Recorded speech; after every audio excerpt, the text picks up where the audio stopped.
see is on, right? So you hit Okay. the right button. And so I've got the Zoom, it's with the arrow, it says live, setting your webinar for custom streaming service. And Just let you've it go. started. Yep, just let it go, and Okay. you're Can streaming you too. see? And let All right. me double check my connection here in YouTube. See if we're receiving.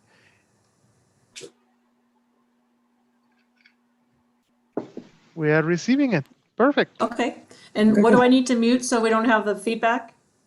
If you have, do you have a YouTube open right now? Yeah.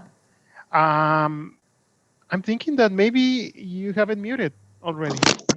It'll be right next to the play button in the YouTube screen, because we would be hearing it by now.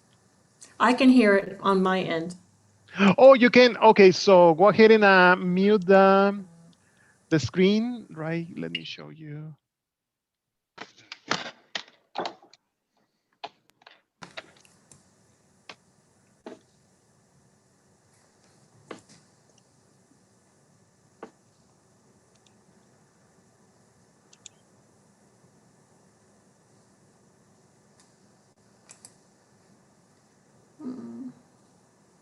I'm bringing it up. I'm gonna show you right now. So do you see my screen right here? Correct. Heidi? Right here, if you look on your YouTube screen, there's this little speaker. Right. And if you click that, it will mute your YouTube.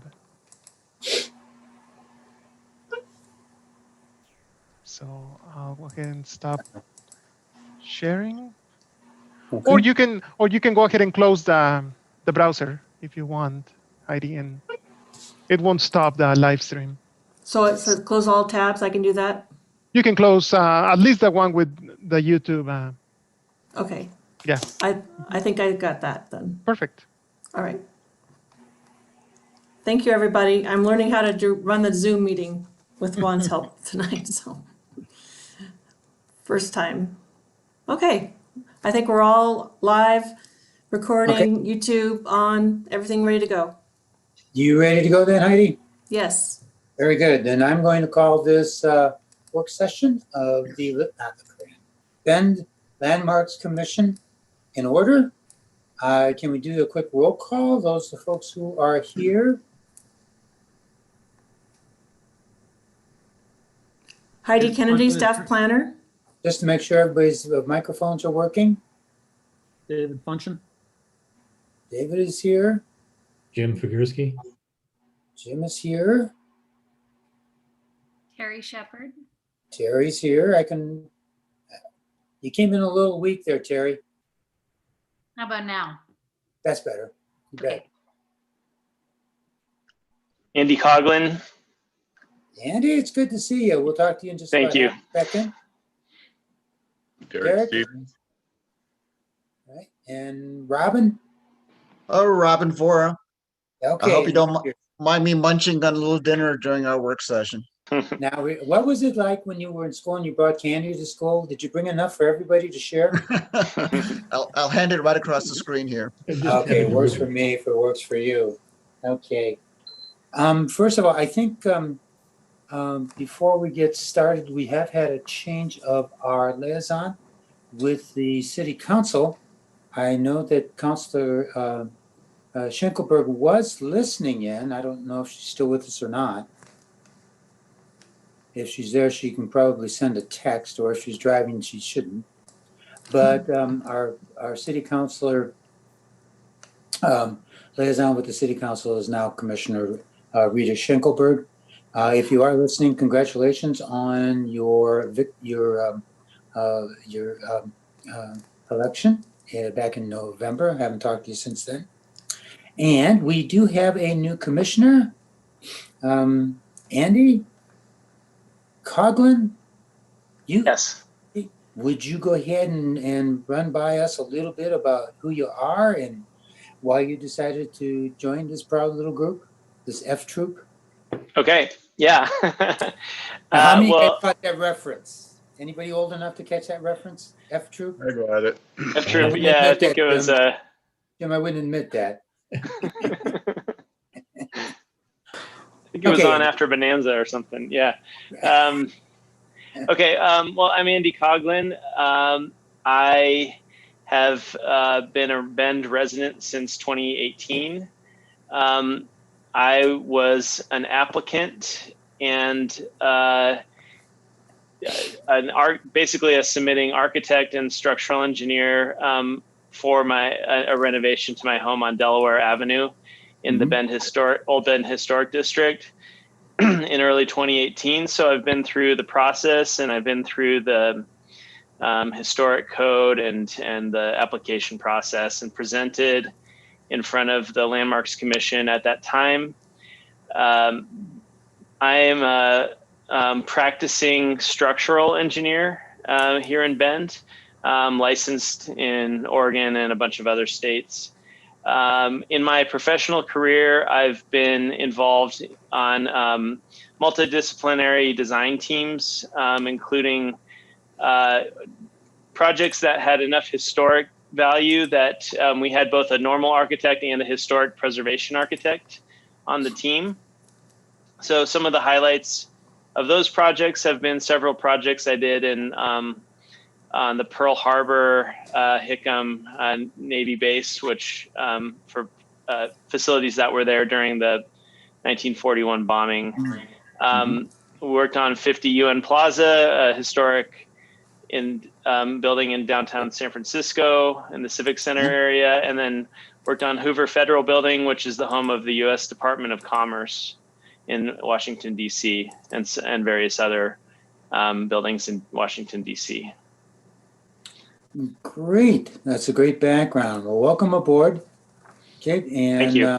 we certainly thank you for applying and for volunteering to join the Landmarks Commission.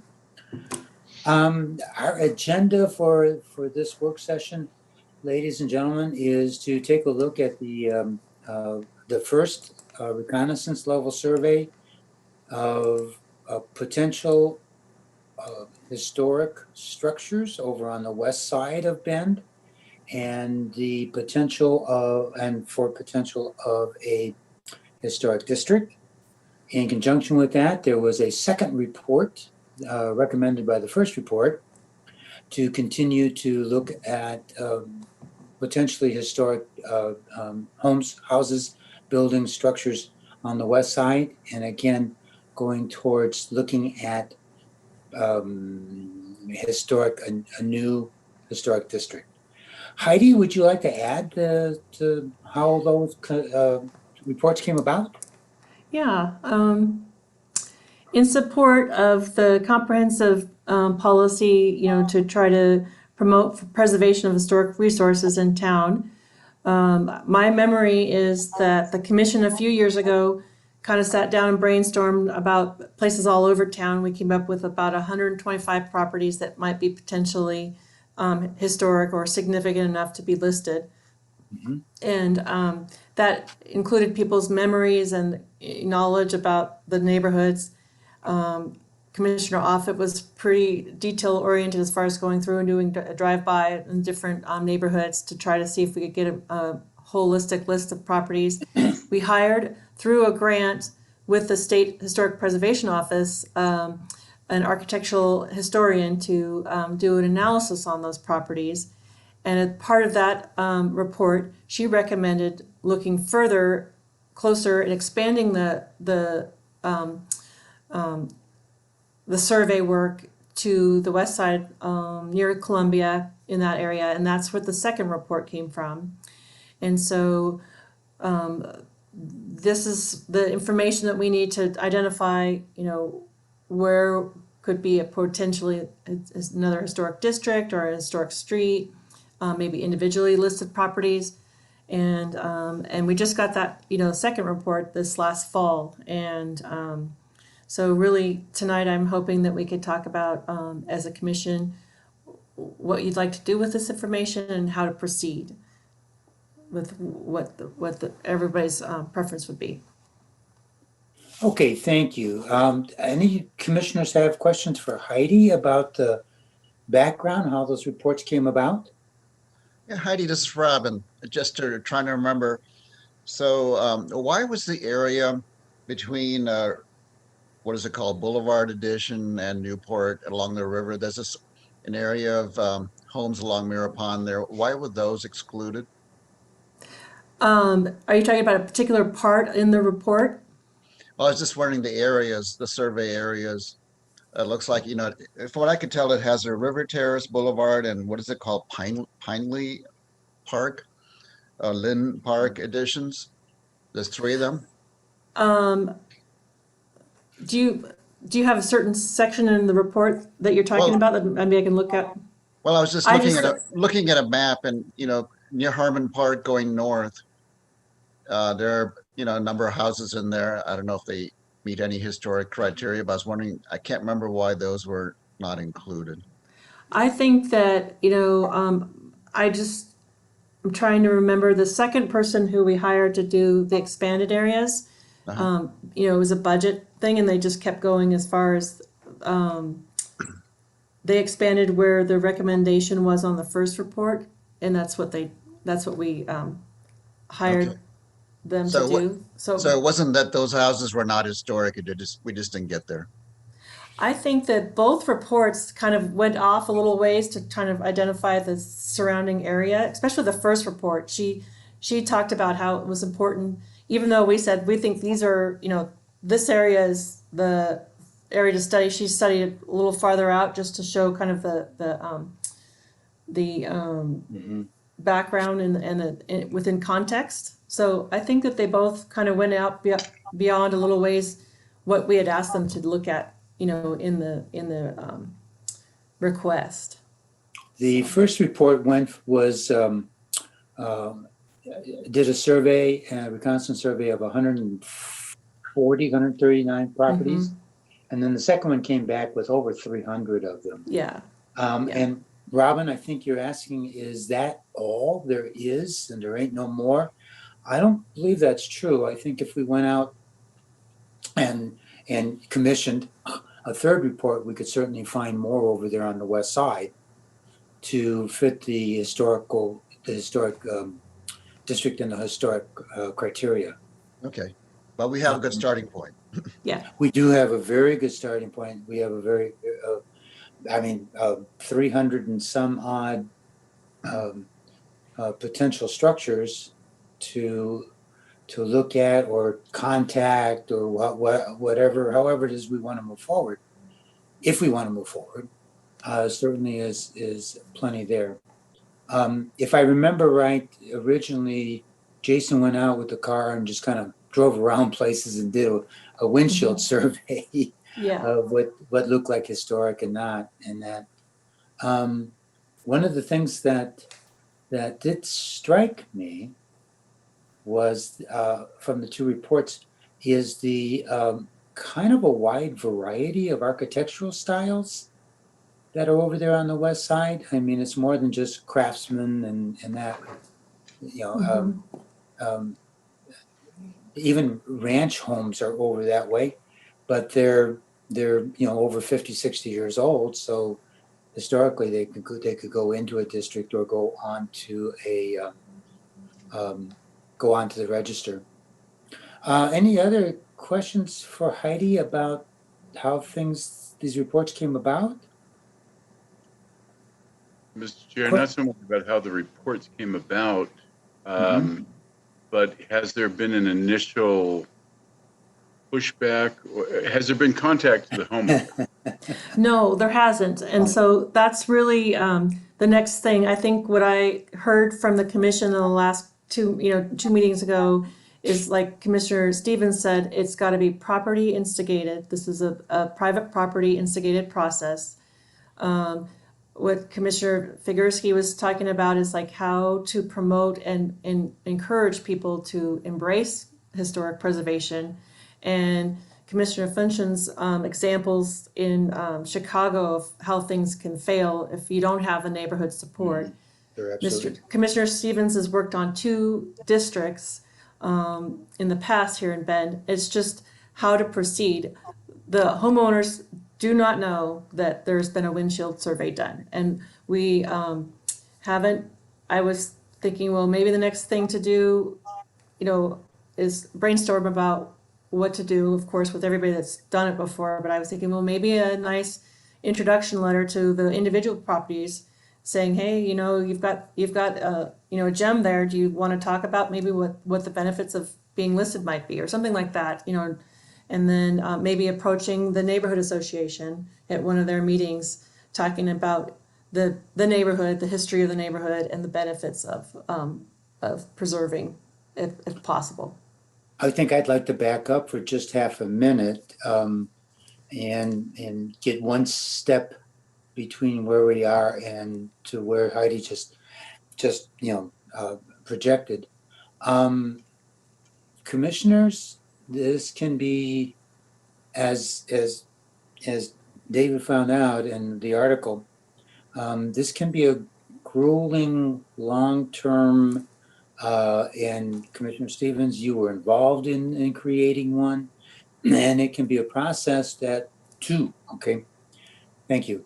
This can be a process that leaves a lot of hard feelings, a process that can leave lumps on your head as a commissioner. If the bulletin decides that it doesn't like this, your name goes right into an editorial as in a negative way. So are gut reactions from after reading the reports? Are there gut reactions about should we go forward, or should we just go ahead and let the reports drop and wait for another commission to pick it up at a later date? I'd like to excuse me. I'd like to get some feedback from commissioners. Yes or no? Well, I still have one more thought on looking at the survey area map. Uh-huh. And this might be more for Commissioner Stevens, who's had some more experience with this. There's it looks like a lot of non-conforming homes and maybe a few that do not qualify. Do we have enough homes in each of those two areas to be successful in the long run with a local or national historic district? My instinct is no. One of the ideas would be that if an area becomes a district, that we are actually pushing towards the regentrification, as the Chicago report indicated, but the regentrification towards compliance. And it gives us a tool to help the folks in that neighborhood bring their homes back to a point of compliance. I think that with the land values in the neighborhood we're talking about and the work that would be required on some of these to be historic contributing versus historic non-contributing, I think that's a tough neighborhood personally. Just a knee jerk, but I think it's a tough one. Mm-hmm. I think there are some great individual listings, but I think as a district, it's going to be a tough sell. Mm-hmm. The second report talked about, now I don't see exactly the number, but 70 to 80 of them or 90 of the homes in that area, window replacements, porch enclosures, or siding would bring them back to historic contributing status. So, there's a lot of, there would be resistance. There's no doubt about that. Would the requirements for a local district be as strict as a national? Could it be much broader, where even if we have a lot of non-contributing homes, we could still have themes or something else? I have no experience with a local district. Well, the local district, you won't be able to qualify for national grant funds. Mm-hmm. Okay. Right. But can it be broader in terms of, what is acceptable? Or is it the same? I would guess as long as it adheres to the national standards. Okay. The Bend Preservation Code lumps local and national listed properties is one, together.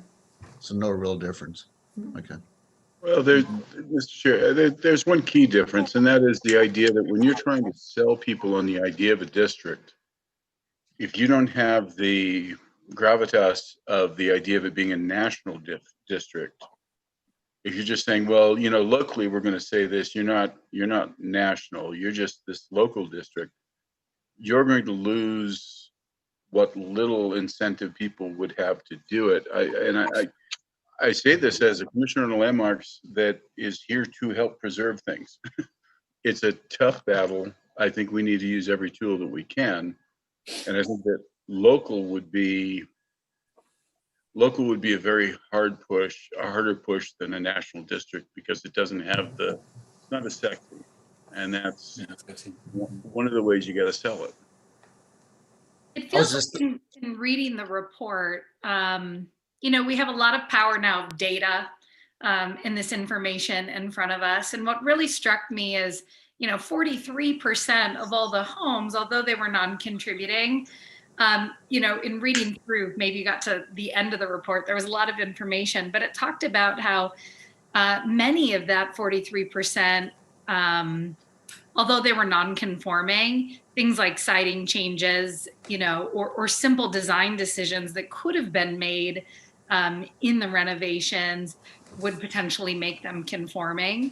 So just kind of off the top of my head, I mean, it's a big decision, right? To think, how do we use this, and should we push for, a local or a national district? But I really like the idea of starting to potentially gather information and share information back through the neighborhood associations, because I think there's a lot of education we can do out in the public simply for, and Bend has just changed so much, and so many people are buying these homes and seeking out, residential information, both, architects and local homeowners and design build organizations, just helping them understand that decisions they make today, even though it's not a historic district, they can help counsel homeowners or educate homeowners. Because I think a lot of people might not know, oh shoot, I chose vinyl windows, but I would have chose wood, but I didn't know, right? Mm-hmm. So it feels like we just have a lot of power of information that we really need to figure out a plan to start sharing. And maybe it's not quite a black and white decision right away, but start working towards it. Okay, so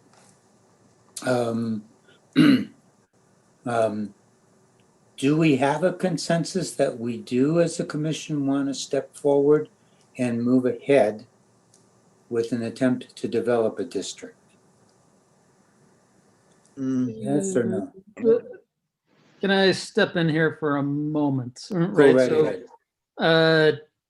To try and piggyback on Commissioner Stevens and Commissioner Shepard and Vora, right?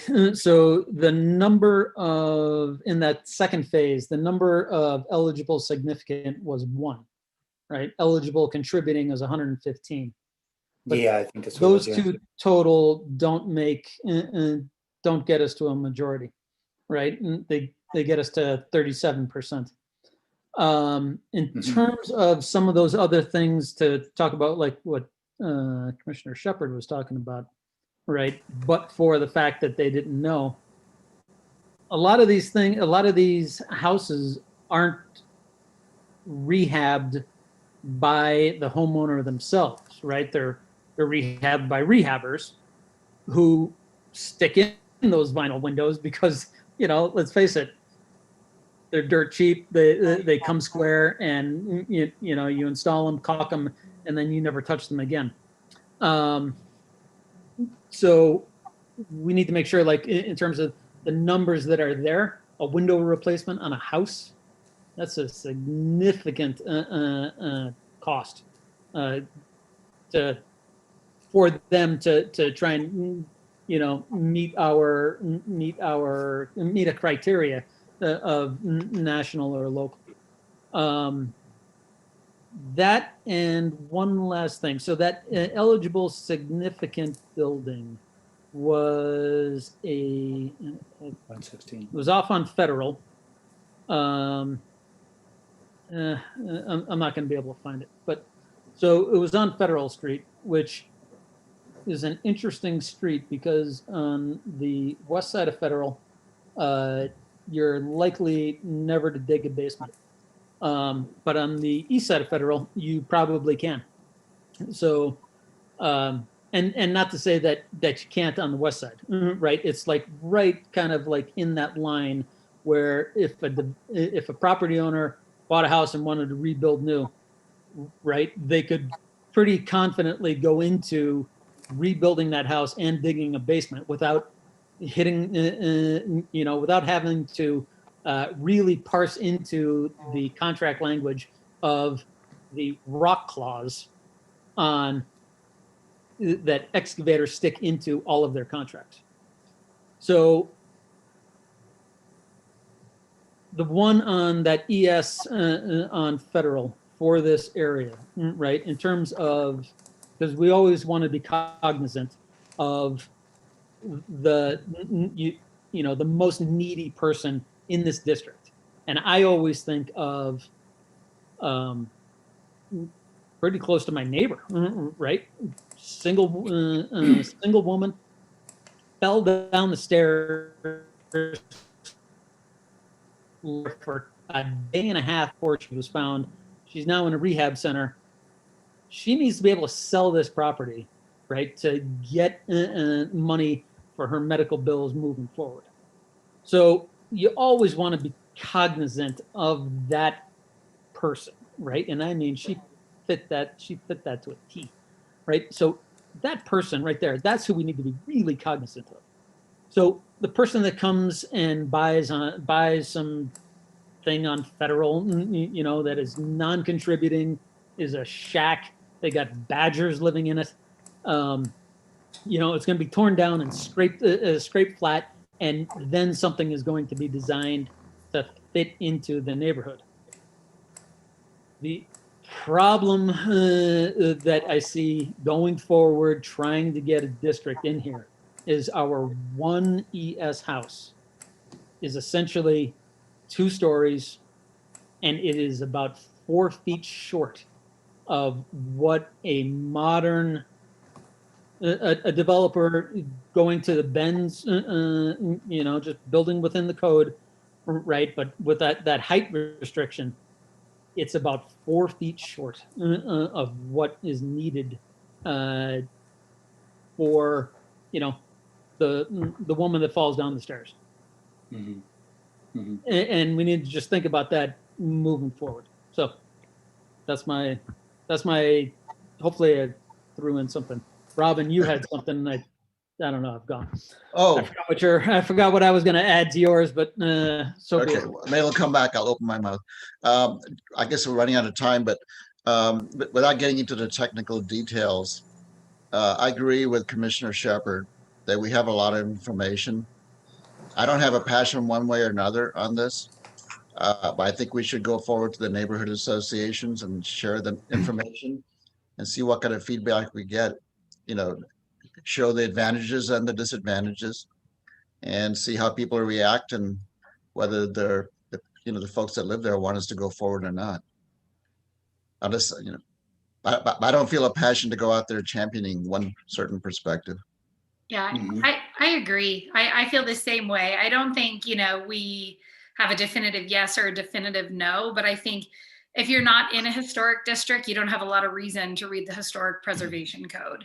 And the more education we can do in the community for these outlying areas to help people understand choices that they might have and design decisions, either for right now or how it could potentially benefit them in the future, is something that, we could definitely do, and kind of be advocates for both this commission, the preservation code, and then using this data for what, the people might have as options in the future. But I think, pushing aggressively hard on it today probably isn't the right thing to do, but I'd be happy to volunteer to attend some neighborhood associations, talk about some of these options, help people understand some of the choices they get to make, and hear their feedback. Okay. I agree with Terry and with Robin, and I think I said this last time. You really, doing a lot of public outreach. I think reaching out to the public first, and as Terry just said, explaining the pros and cons. What's the value here? People, are either going to want the I guess protection of a preservation district for because they value it, they value their neighborhood, or and people who will oppose it are, I think, David said it. I mean, it's going to be an economic issue. What are the economic downsides of having a historic designation? I did a lot of work in the Rose Quarter in Portland, and had friends who lived there who were always commiserating about, having to deal with the requirements of living in that district as well. So I think, given the percentage of, I guess significant versus non-contributing in this neighborhood, it'd be a hard sell to force it on somebody, and I wouldn't want to do that. I think there'd have to be something really significant in here and a fairly large number for us as a commission to say it's worth, kind of going upstream against what the neighborhood may want. Okay. Andy, your thoughts? Yeah, from the perspective of a homeowner, it seems like it was full of a lot of extra requirements, and I didn't see in our particular situation a lot of benefits, a lot of grants that would really apply to how we wanted to use the house. Restoration is important, and I think we should do our best to make sure that those who want those types of grants have access to them. But other than that, I think extending another type of district, even if it did have some strong support of maybe a few people who kind of want their neighborhood to be, not populated by another modern architectural house, that it may be not so beneficial to the average dweller of this neighborhood. So I would say that presenting it to the neighborhood association, I'd be for that. And I think that we just have to be cognizant that the very existence of this study makes it seem like there'd be an agenda from that. We want to basically present this as just, we did some research in the history of your home, of your neighborhood, and it sounds like certain parts may be eligible for listing on the National Register of Historic Places, and maybe get some feedback from the neighborhood association. Okay, I think what I'm hearing is one, ambivalence. Yeah. But I'm also hearing that you're willing to make some of those first educational attempts at contact with the homeowners associations or with the folks of that neighborhood to see what surfaces or who surfaces, or if something comes along. Is my generalization wrong? I don't think that the generalization is wrong at all. I think I would have a question for Heidi. Do we have like a template for putting this information out to the homeowners? Because No. I think caution is the key word here. Yeah, I agree. Absolutely. So- Let me bring Derek back in for just half a second. Derek, when you put those historic districts together, what pattern got followed or established?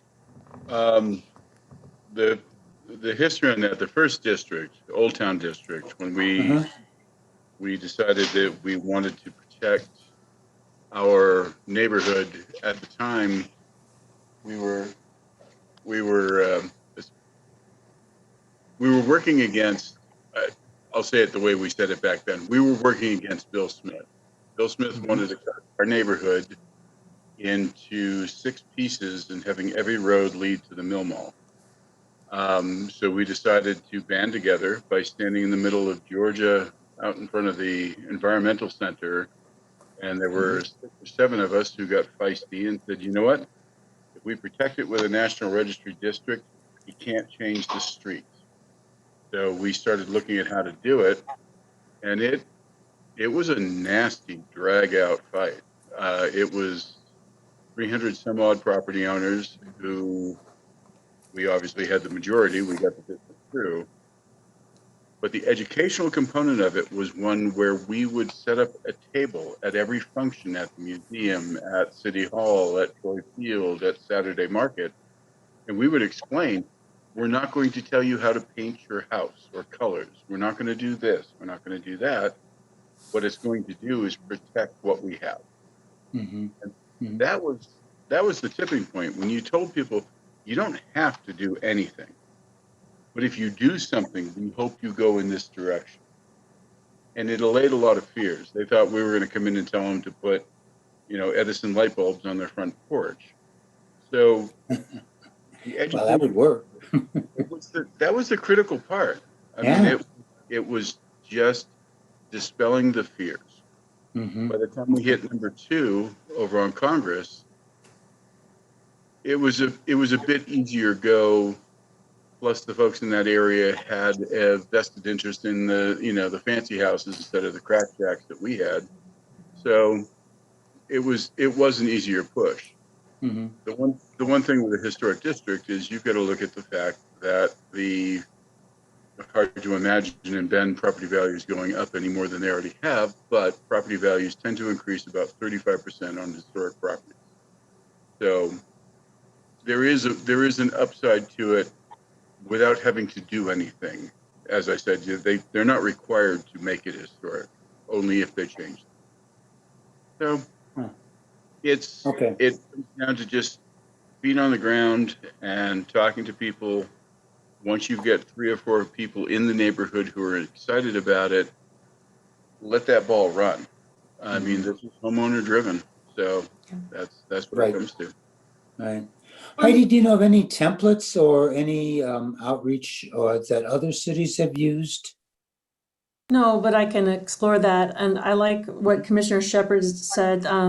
It's Kelly Cannon Miller, the museum, the head of the historical museum. She always likes to point out some of the special places that have been preserved that aren't listed on anything, and it's just an educational tool to let people know, the benefits and the detail, it's education, and you can make the choices on what types of windows or the siding and things that you can make good choices without being part of a district or, necessary to follow the preservation code if you know kind of that educational piece. I'd be happy to, work with Heidi or anybody else who wants to work on, some sort of presentation. I mean, I think this is an opportunity to really even kind of get to know your Landmarks Commission. It's not just a bunch of hoops you need to, jump through. There was so much information in this report just on the history of Bend, and 50% of Bend is lived here less than 2 years. It's a great opportunity to educate all our new out-of-state residents about, whether in a historic district or not, they can help be a part of preserving Bend's history. They should know what it is. They should know what considerations they have and potentially what benefits they have. And I'd really love to start dispelling, the myth, maybe through grassroots organizations, like going to neighborhood organizations that, as Commissioner, our new commissioner said, it's not just a painful bureaucratic process. There's benefits. There's reasons why you should understand this, be part of it.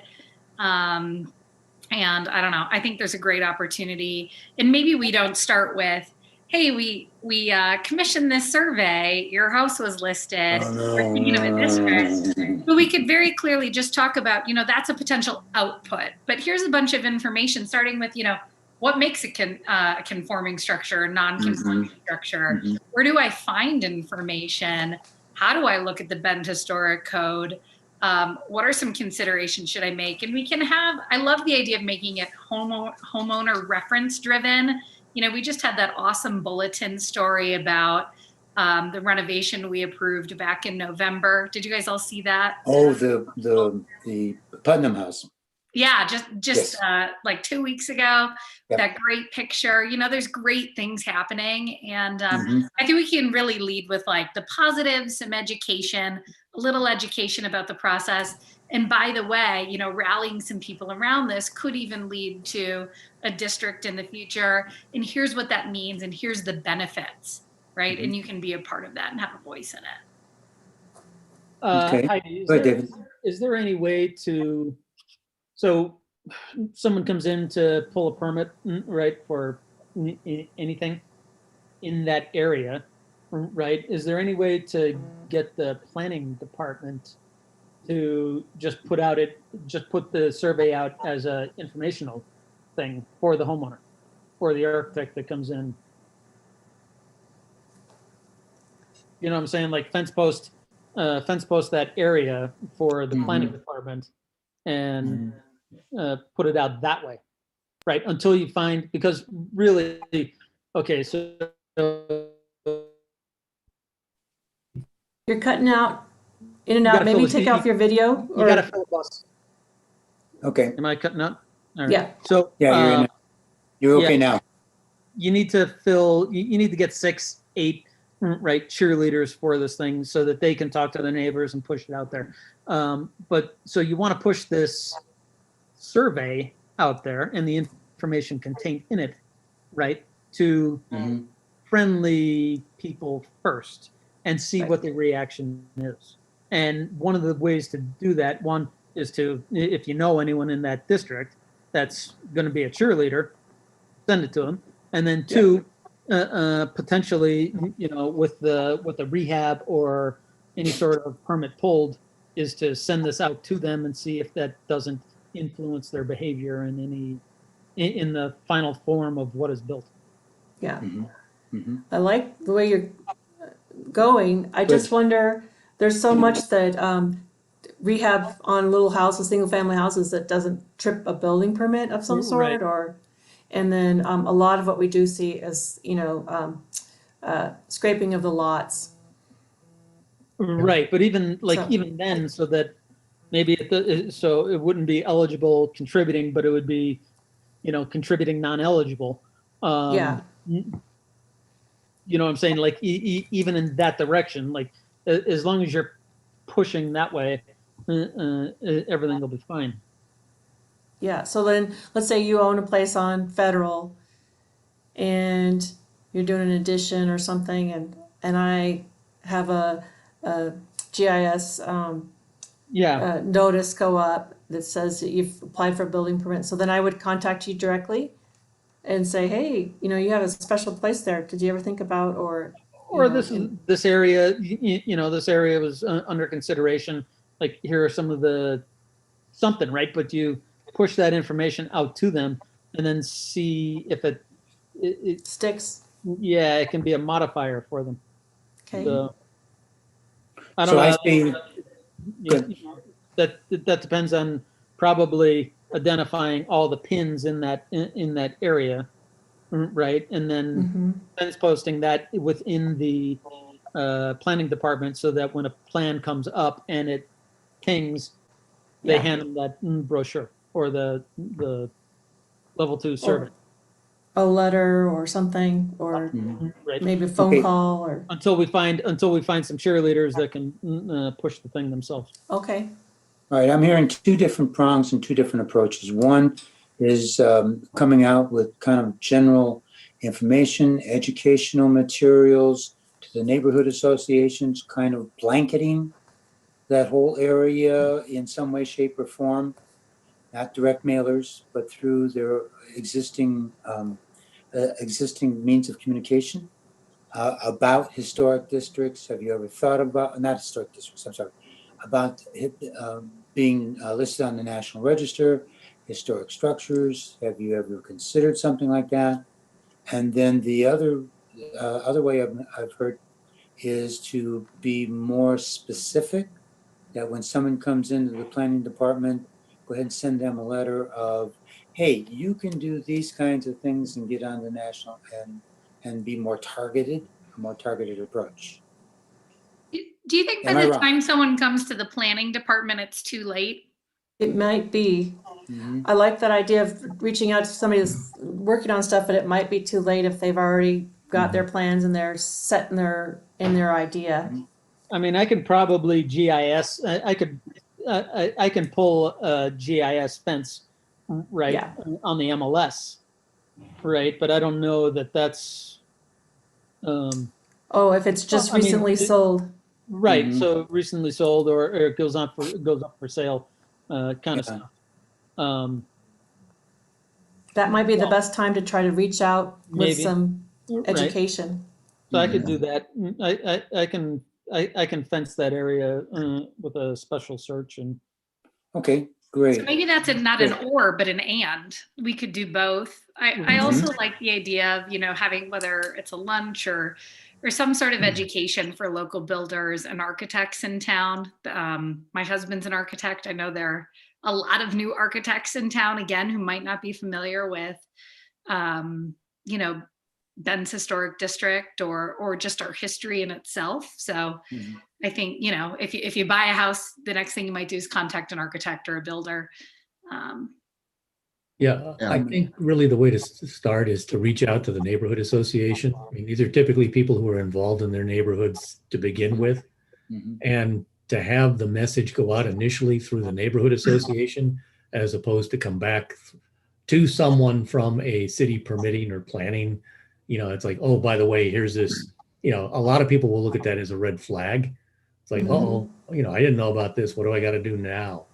Whereas if you go to the homeowners association, you build some, just curiosity. The links to the documents could be provided by the homeowners association to their membership.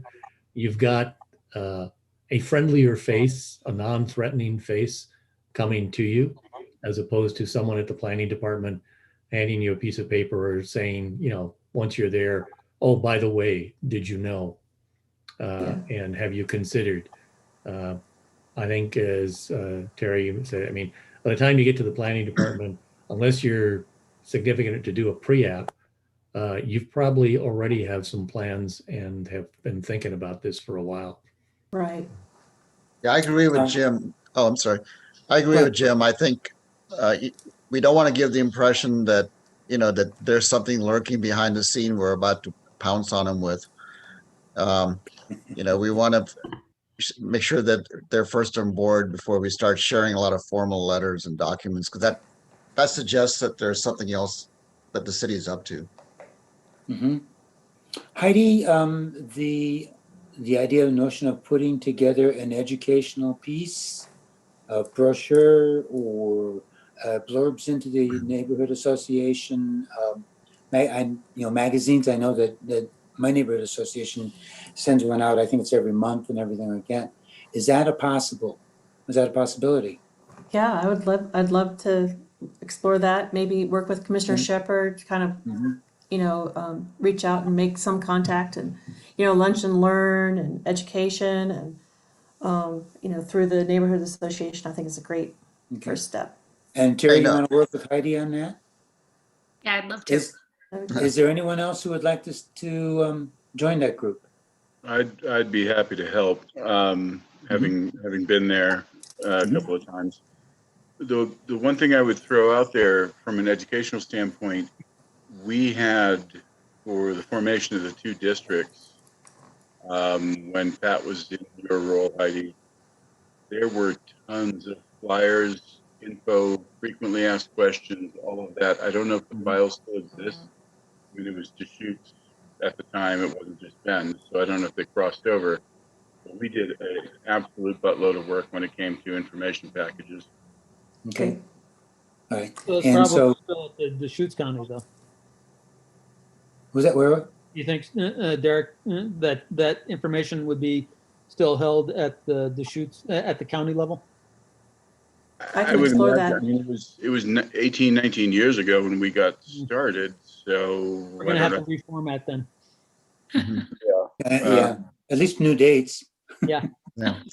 Now, each of the neighborhood associations have annual meetings. Some have twice a year. I would Yeah. try and get in the agenda of the relevant neighborhood associations. Mhm. Okay. And some are coming up right now. I know the Orchard District where I live is next week. Actually, right now as we're talking, now that I think about it. Mhm.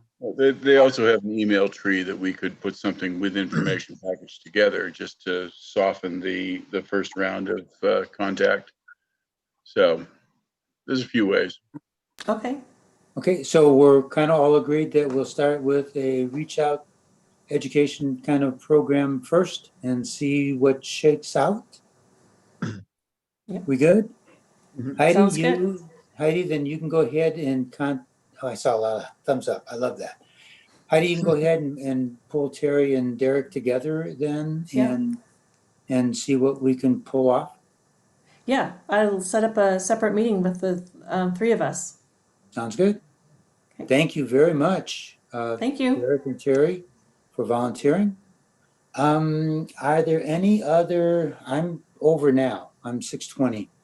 Are there any other questions or comments about the work session and moving forward with a baby step towards the idea and the notion of education to those homeowners over there? What is historic preservation, and what would National Register mean to them? Well then, ladies and gentlemen, then this work session is closed. Okay, now don't run away, because I would like to open up and call to order our regular session for the Bend Landmarks Commission for January 19, 2021. I think I'll dispense with roll call. We're all here. Oh, Heidi, one more thought. Could you send some minutes or some notes to our new counselor Yeah, that's a about good this idea. second group? I'm Yeah. meeting with her on Friday to talk about the Super. commission too as well. She should probably be on board, and because if someone does on that side of town does go ballistic about Contact this, her. they'll hear about it. Yeah. The council will hear about it. And you never want to surprise a council member. Yep. Okay, you've had the agenda for tonight's meeting. Are there any additions to the agenda? Heidi, anything? No. Any other members you'd like to put something on the agenda? All right.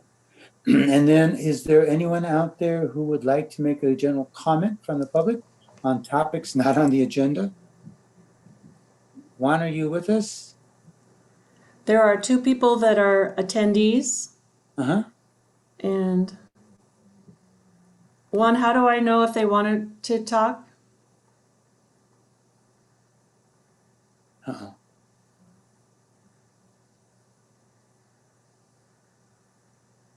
There we are. Oh, raise hand, virtual meeting. Okay. Uh-huh. So if you are joining us and you'd like to provide comment, please go ahead and raise your hand in Zoom and we'll call on you in the order that hands are raised.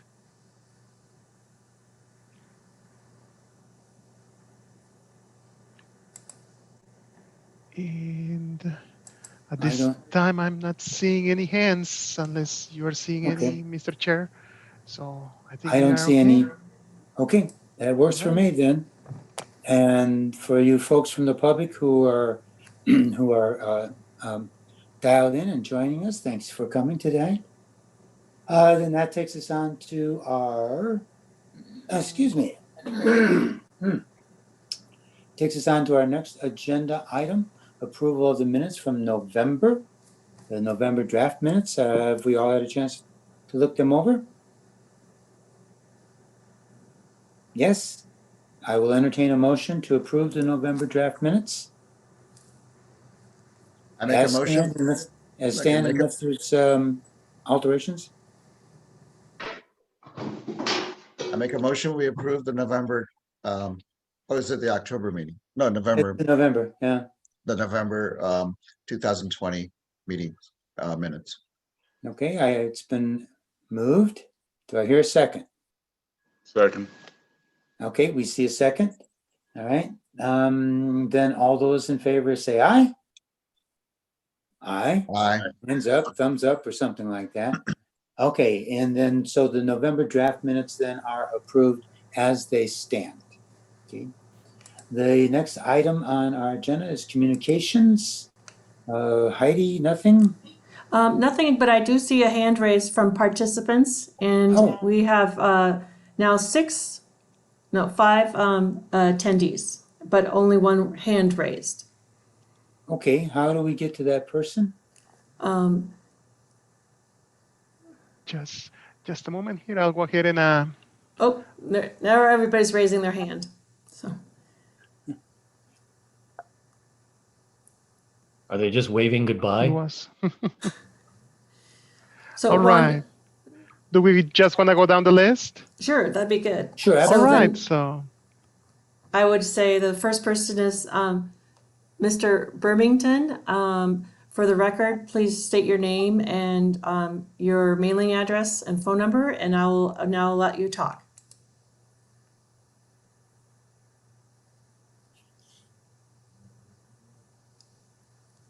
So hopefully you're free to talk. Mr. Birmington? Is his mic unmuted? yes. Yes. Okay. Hello?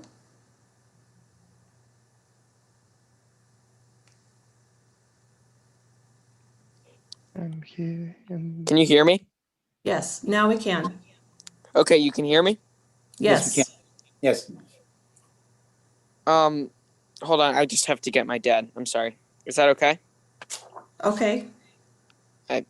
Yeah, he doesn't want me on the Zoom. I'm sorry.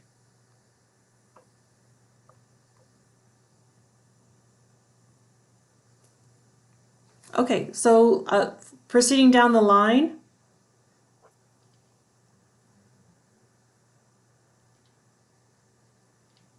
Is Mr. Cody?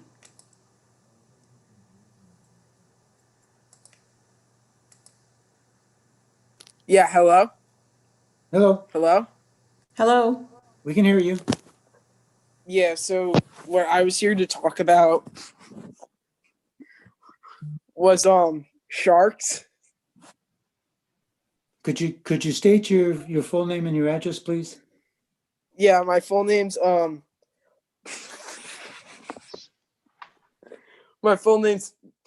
Bob. So, all right. Bob Saggy Saggy Tits. Good Bob night. Saggy Tits. Can we cut him off? Yep, he's done. Thank you. Mr. Offit, you're next. Oh, there's a familiar name. I have no comments at this time, but hi. Thank you.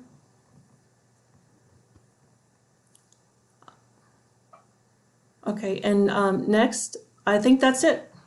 Sorry. Okay, Mm-hmm. all right.